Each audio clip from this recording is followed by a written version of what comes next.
ಸ್ನೇಹಿತರೆ, ನನ್ನ ಕನ್ನಡ ಮಾತುಕತೆ ಚಾನಲ್ಗೆ ಸ್ವಾಗತ. ನಾನಿವತ್ತು ನನ್ನ ಚಾನಲಲ್ಲಿ ಏನು ತೋರಿಸ್ತಾ ಇದ್ದೀನಿ ನೋಡಿ.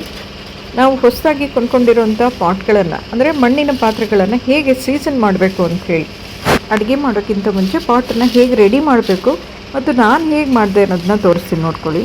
ನಾನು ಇತ್ತೀಚೆಗೆ ನಮ್ಮನೆ ಎದುರುಗಡೆ ಮಡಿಕೆ ಮಾರೋರು ಮಡಿಕೆಗಳನ್ನು ಹೊತ್ಕೊಂಡ್ಬಂದಿದ್ರು. ಅವ್ರ ಹತ್ರ 2 ಮಣ್ಣಿನ ಪಾತ್ರೆಗಳನ್ನು ತೊಗೊಂಡಿದ್ದೀನಿ. ಒಂದು ಇಲ್ಲಿ ಕಾಣಿಸ್ತಾ ಇದೆಯಲ್ಲ ನಿಮಗೆ, ಇದನ್ನು ನಾವು ಚೊರೆ ಅಂತ ಹೇಳ್ತೀವಿ. ಆ ಚೊರೆಯನ್ನು ಅಂದರೆ ಇದು ಸಾರು ಮಾಡಲಿಕ್ಕೆ, ಅದರಲ್ಲೂ ಮೀನು ಸಾರು ಮಾಡಲಿಕ್ಕೆ ತುಂಬ ಚೆನ್ನಾಗಾಗುವಂಥ ಒಂದು ಪಾತ್ರೆ ಇದು. ಜೊತೆಗೆ ಇನ್ನೊಂದು ಓಡ್ ರೊಟ್ಟಿ ಅಂತ ಹೇಳ್ತಾರಲ್ಲ, ಅದನ್ನು ಮಾಡುವಂಥ ಒಂದು ಹಂಚು, ಅದನ್ನು ಕೂಡ ತೊಗೊಂಡಿದ್ದೀನಿ. ಅದೇನು ಅಂತ ಆಮೇಲೆ ತೋರಿಸ್ತೀನಿ. ಮೊದಲು ನಿಮಗೆ ಈ ಮಡಿಕೆಯನ್ನು ನಾನು ಹೇಗೆ ಸೀಸನ್ ಮಾಡಿದೆ ಅನ್ನೋದನ್ನು ತೋರಿಸ್ತೀನಿ ನೋಡಿ. ಮೊದಲು ನಾನು ಏನು ಮಾಡಿದೆ ಅಂತ ಹೇಳಿದ್ರೆ, ನಮ್ಮನೇಲಿ ಒಂದು ಹಳೆ ಇದ್ಲು ಒಲೆ ಇತ್ತು ಕಬ್ಬಿಣದ್ದು, ಅದನ್ನು ಮೇಲ್ಗಡೆ ಅಟ್ಟದ ಮೇಲೆ ಹಾಕಿದ್ವಿ.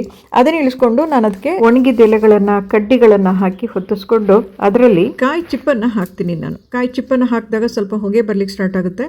ಸ್ವಲ್ಪ ಬೆಂಕಿ ಬರೋ ಥರ ಮಾಡಿಕೊಂಡು ಅದ್ರ ಮೇಲೆ ಮಡಿಕೆಯನ್ನು ನಾನು ಈ ರೀತಿ ಇಡ್ತೀನಿ. ಈಗ ಎಲ್ಲ ಕಡೆಯಿಂದ ಹೊಗೆ ಬರ್ತಾ ಇದೆ. ಇದು ಸ್ವಲ್ಪ ಹೊಗೆ ಬರುತ್ತೆ ಹೌದು, ಆದರೆ ಈ ಪ್ರೋಸೆಸನ್ನು ಹೀಗೆ ಮಾಡಬೇಕಾಗಿರುತ್ತೆ. ಸೊ ಎಲ್ಲ ಕಡೆ ಹೊಗೆ ಬರೋ ಹಾಗೆ ಅದನ್ನು ಬೆಂಕಿ ಹಚ್ಚಿಬಿಟ್ಟು ನಾನು ಚೆನ್ನಾಗಿ ಅದನ್ನು ಕಾಯಿಸ್ತೀನಿ. ನಿಜ ಏನಪ್ಪ ಅಂದರೆ, ನಾನು ಪಾಟನ್ನು ಕೊಂಡ್ಕೊಳ್ಳುವಾಗ ಮಾರ್ತಾ ಬಂದಂಥ ವ್ಯಕ್ತಿ ಹೇಳಿದರು, ಇದನ್ನು ಯಾವ ರೀತಿಯೂ ಸೀಸನ್ ಏನು ಮಾಡೋದು ಬೇಡ, ಸುಮ್ಮನೆ ಅಕ್ಕಿ ಹಾಕಿ ಗಂಜಿ ಮಾಡಿ ಇದನ್ನು ಸ್ವಲ್ಪ ಚೆನ್ನಾಗಿ ಕುದಿಸಿ ಅದೇ ಸಾಕಾಗುತ್ತೆ ಅಂತ ಹೇಳಿದರು. ಆದರೆ ನನಗೆ ಈ ಬಣ್ಣ ಬೇಡಾಗಿತ್ತು, ಕಪ್ಪು ಬಣ್ಣ ಬೇಕಾಗಿತ್ತು.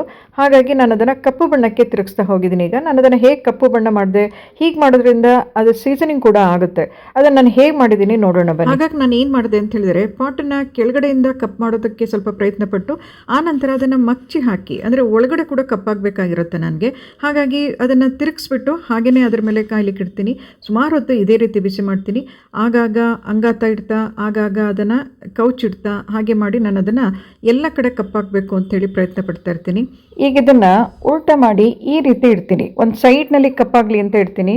ಈಗ ಯಾಕೆ ಹೀಗೆ ಮಾಡಿದೆ ಅಂತ ಹೇಳಿದ್ರೆ, ಒಳಗಡೆ ಕೂಡ ಅದು ಸೈಡಲ್ಲಿ ಕೂಡ ಅದು ಒಂದೇ ರೀತಿಯಾಗಿ ಎಲ್ಲ ಕಡೆ ಕಪ್ಪು ಬಣ್ಣಕ್ಕೆ ಬರಲಿ ಅಂತ ಹೇಳಿಬಿಟ್ಟು ತಿರುಗಿಸಿ ಇಟ್ಟು ಅದನ್ನು ಆ ಕಡೆ ಈ ಕಡೆ ಮಾಡ್ತಾ ನಾನು ಅದನ್ನು ಪದೇ ಪದೇ ಆ ಕಡೆ ಈ ಕಡೆ ತಿರುಗಿಸ್ತಾ ಇದ್ದೀನಿ. ಒಂದೇ ಸಮ ಹೀಟಲ್ಲಿ ನಾನು ಬಿಸಿ ಮಾಡ್ತಾ ಇಲ್ಲ. ಹಾಗಾಗಿ ಅದನ್ನು ಎತ್ಬಿಟ್ಟು ಅದರ ಪೊಸಿಷನ್ ಚೇಂಜ್ ಮಾಡ್ತಾ ಇದ್ದೀನಿ. ಅದನ್ನು ಇಡೋ ರೀತಿಯನ್ನು ನಾನು ಚೇಂಜ್ ಮಾಡ್ತಾ ಇದ್ದೀನಿ. ನೆನಪಿರಲಿ, ಪಾಟನ್ನು ಎತ್ತುವಾಗ ನಾವು ಯಾವುದಾದ್ರೂ ಕಾಟನ್ ಬಟ್ಟೆಯನ್ನು ದಪ್ಪ ಇರೋ ಹಾಗೆಯೇ ನಾವು ನೋಡ್ಕೋಬೇಕಾಗತ್ತೆ. ಅದರ ಸಹಾಯದಿಂದನೇ ನಾವು ಪಾಟನ್ನು ಎತ್ತಬೇಕು. ತುಂಬ ಬಿಸಿರುತ್ತೆ, ಕೈ ಮತ್ತು ಸುಟ್ಟೋಗ್ಬಿಡುತ್ತೆ ಹಾಗೆ ಎತ್ತಲಿಕ್ಕೆ ಹೋದರೆ. ಒಂದು ಎರಡನೇದಾಗಿ ಅದನ್ನು ತಿರುಗಿಸಿಡುವಾಗ, ಕೆಳಗಡೆ ಇಡುವಾಗ ಸ್ವಲ್ಪ ಎಚ್ಚರಿಕೆಯಿಂದ ಸ್ವಲ್ಪ ನಿಧಾನವಾಗಿ ಇಡಬೇಕು. ಇದರ ಪಾಟ್ ಒಡೆದು ಹೋಗುವಂಥ ಚಾನ್ಸಸ್ ಇರುತ್ತೆ. ಈಗ ನೋಡಿ, ಉರಿ ಕಡಿಮೆ ಆಗಿದೆ. ಮತ್ತು ನಾನೊಂದು ಸ್ವಲ್ಪ ಎಲೆಗಳನ್ನು, ಕಡ್ಡಿಗಳನ್ನು, ಚಿಪ್ಪನ್ನೆಲ್ಲ ಹಾಕಿ ಸ್ವಲ್ಪ ಬೆಂಕಿ ಜಾಸ್ತಿ ಮಾಡಿ ಮತ್ತೆ ಪುನಃ ಅದೇ ರೀತಿ ಇಡ್ತೀನಿ. ಸ್ವಲ್ಪ ಜಾಸ್ತಿ ಹೊಗೆ ಬರೋ ಹಾಗೆ ಮಾಡ್ತೀನಿ. ಇವಾಗ ಇನ್ನೂ ಸ್ವಲ್ಪ ಜಾಸ್ತಿ ಕಪ್ಪಾಗಲಿ ಅಂತ. ಅದು ಕಪ್ಪಾಗಿರೋದು ನನಗೆ ಸಾಕಾಗಲಿಲ್ಲ. ಪೂರ್ತಿ ಕಪ್ಪು ಬಣ್ಣಕ್ಕೆ ತಿರುಗಬೇಕು ಅನ್ನೋದು ನನ್ನ ಇಷ್ಟ ಆಗಿರುತ್ತೆ. ಹಾಗಾಗಿ ನಾನು ಈ ರೀತಿಯೆಲ್ಲ ಅದರ ಪೊಸಿಷನ್ ಚೇಂಜ್ ಮಾಡ್ತಾ ಆಗಾಗ ಚೇಂಜ್ ಮಾಡ್ತಾ ನಾನು ಬಿಸಿ ಮಾಡ್ತಾ ಹೋಗ್ತೀನಿ.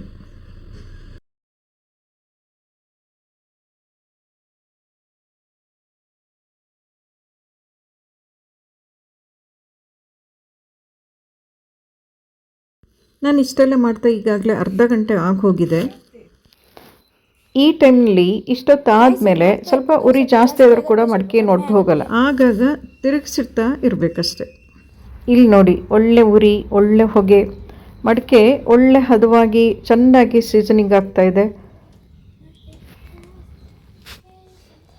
ತೆಂಗಿನ ಚಿಪ್ನಲ್ಲೇ ಸುಡೋದು ತುಂಬ ಒಳ್ಳೆಯದು.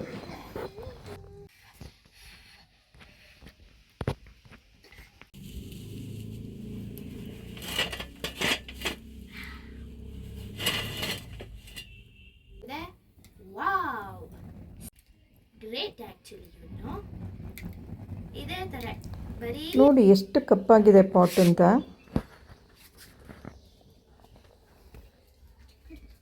ಇಷ್ಟೆಲ್ಲ ಆಗುವಾಗ ಹೆಚ್ಚು ಕಡಿಮೆ ನಾನು ಈ ಪ್ರೋಸೆಸನ್ನು ಶುರು ಮಾಡಿ ಒಂದು 2 ಅವರ್ಸ್ ಆಗೋಗಿದೆ. ಇಲ್ಲಿ ನೋಡಿ, ಇದು ನಾನು ಆಗಲೇ ಹೇಳಿದ್ನಲ್ಲ ಓಡ್ ರೊಟ್ಟಿ ಹಂಚು ಅಂತ, ಆ ಹಂಚಿದು. ಇದನ್ನು ನನಗೆ ಉಲ್ಟಾ ಇಟ್ಟಿದ್ದೀನಿ, ತಿರುಗಿಸ್ಬೇಕು. ಅಂಗಾತ ತಿರುಗಿಸಿದಾಗ ಅದ್ರ ಮೇಲೆ ರೊಟ್ಟಿ ಮಾಡೋವಂಥದ್ದು. ನೋಡಿ, ಇದು ಮೇಲ್ಭಾಗ, ಇದ್ರ ಮೇಲೆ ನಾವು ರೊಟ್ಟಿ ಮಾಡೋವಂಥದ್ದಾಗಿರುತ್ತೆ. ನಾನು ಅದನ್ನೇ ಮೊದಲು ಕೆಳಗಡೆ ಇಟ್ಟು ಅದನ್ನು ಆ ಪಾರ್ಟನ್ನು ಮೊದಲು ಕಪ್ ಹಾಕ್ಸ್ಕೊಂಡಿದ್ದೀನಿ. ನಂತರ ಕೆಳಗಡೆಯಿಂದ ಅದನ್ನು ಕೂಡ ಕಪ್ ಮಾಡ್ತಾಯಿದ್ದೀನಿ. ಇವಾಗ ಅದೇ ರೀತಿ ಚಿಪ್ ಹಾಕಿ ಸಣ್ಣ ಸಣ್ಣ ಕಡ್ಡಿಗಳನ್ನು ಹಾಕಿ ನಾನು ಬೆಂಕಿ ಹಚ್ಚಿ ಅದನ್ನು ಕೂಡ ಅದೇ ರೀತಿ ಮಾಡಿ ಕೊನೆಯಲ್ಲಿ ಒಂದರ ಮೇಲೆ ಇನ್ನೊಂದನ್ನು ಹೀಗಿಟ್ಬಿಟ್ಟು ಸ್ವಲ್ಪ ಹೊತ್ತು ತಣ್ಣಗಾಗೋ ತನಕ ಹಾಗೆ ಇಟ್ಟಿರ್ತೀನಿ.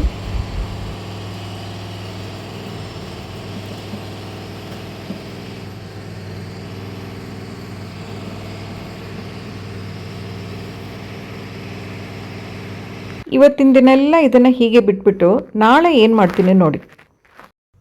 ಮಾರನೇ ದಿನ ಬೆಳಿಗ್ಗೆ ಮಡಿಕೆ ಫುಲ್ ತಣ್ಣಗಾಗಿತ್ತು, ಅದನ್ನು ತೊಳೆಯೋಕ್ಕೆ ಹೋಗಲಿಲ್ಲ ನಾನು. ಅದಕ್ಕೇ ಉಳಿದಿರೋ ಅನ್ನ ಇತ್ತಲ್ಲ ಅದನ್ನು ಹಾಕಿಬಿಟ್ಟು ಅದಕ್ಕೆ ಹೆಚ್ಚು ಕಡಿಮೆ ತುಂಬ ಹಾಗೆಯೇ ನೀರು ಹಾಕಿಬಿಟ್ಟು ಅನ್ನನ ಪುಡಿ ಮಾಡಿ ಕಲಸಿ ಮತ್ತೆ ಸ್ಟವ್ ಮೇಲೆ ಇಡ್ತೀನಿ. ಅದೇ ರೀತಿ ಬೆಂಕಿ ಹಚ್ಬಿಟ್ಟು ಮತ್ತೆ ಸ್ಟವ್ ಮೇಲೆ ಇಡ್ತೀನಿ ನೋಡಿ.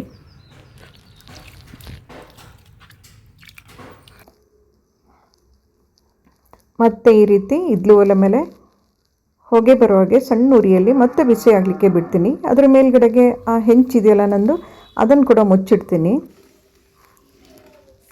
ಹೆಚ್ಚು ಕಡಿಮೆ 1-2 ಗಂಟೆ ಆಗುತ್ತೆ ಅದು ಕುದಿಲಿಕ್ಕೆ, ಸ್ವಲ್ಪ ಕುದಿ ಬರಲಿಕ್ಕೆ.